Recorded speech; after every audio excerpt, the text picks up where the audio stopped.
V rokah imam knjigo 35 kil upanja pisateljice Ane Gavalda in tukaj zadaj na pladnicah piše: sovražim šolo, sovražim jo bolj kot na vse na svetu. Zdaj, jaz verjamem, da se vsak od vas kdaj tako počuti, tudi jaz sem se, ko sem bila mlajša. In mene je že, ko sem dobila to knjigo v roke, ta stavek zelo nagovoril.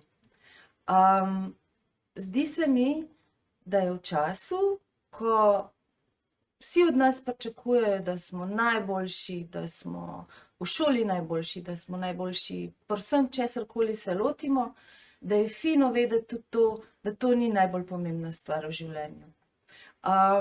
In ko sem prvič dobila to knjigo v roke, sem nekako imela tudi to v mislih, da je to verjetno nekaj, kar je skupno v kjeremkoli trenutku, pač že kdaj v življenju to, da se nam zgodi, da se tako počutimo.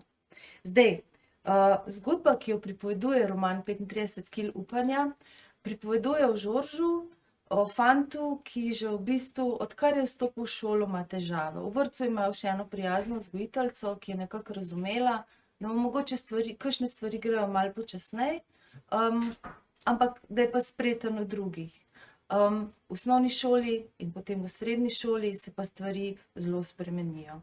Žorž ima veliko težav s tem, da se ne more skoncentrirati, da mu je težko spremljati pouk, da mu je težko tudi zato, ker se ne razume z vrstniki in posledično tudi njegovimi starši. Starše namreč zelo skrbi, kaj bo z njihovim sinom, tudi to verjetno sami poznate, kako je, kadar se vam v šoli zalomi, pa pol se staršem zdi, da zdaj pa do konca sveta.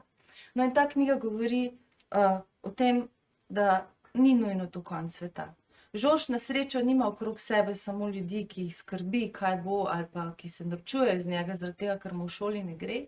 Ima tudi dedka, ki ga zelo dobro razume in ki vidi v njem to, da je Žorž en tak fajn fant, da je sočuten, da mu je mar za ljudi okrog sebe, predvsem je pa zelo spreten in ustvarjalen z rokami.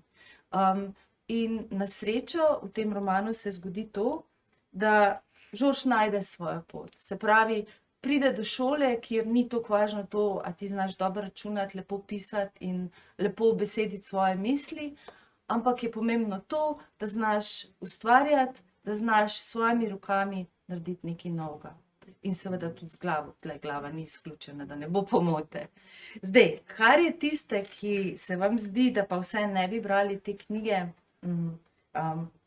mogoče za tisteno, kar je tisto, kar je fajn, no, je tako, če vam pokažem knjigo, so to take velike črke in knjiga je zelo tanka.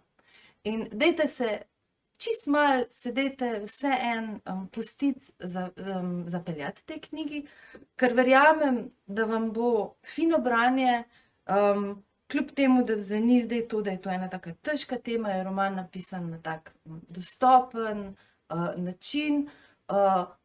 Žorž govori v prvi osebi v tem romanu in mislim, da se boste ob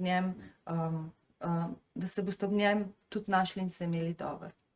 Mogoče povem samo še to, da ga je napisala avtorica, ki drugače piše za odrasle. Se pravi, zelo uspešna francoska pisateljica Ana Gavalda, ki je bila nekoč pa tudi učiteljica. In ona je v svojem zelo dobro poznala te svoje učence in pozneje, ko je to knjigo napisala, je v tej knjigi rekla: s to knjigo se poklanjam tistim svojim učencem, ki so bili v šoli topoglavi, v resnici pa krasni ljudje. Jaz mislim, da smo lahko vsi kdaj topoglavi in da imamo pa vsi vse tudi to, da smo krasni ljudje na kateremkoli področju že.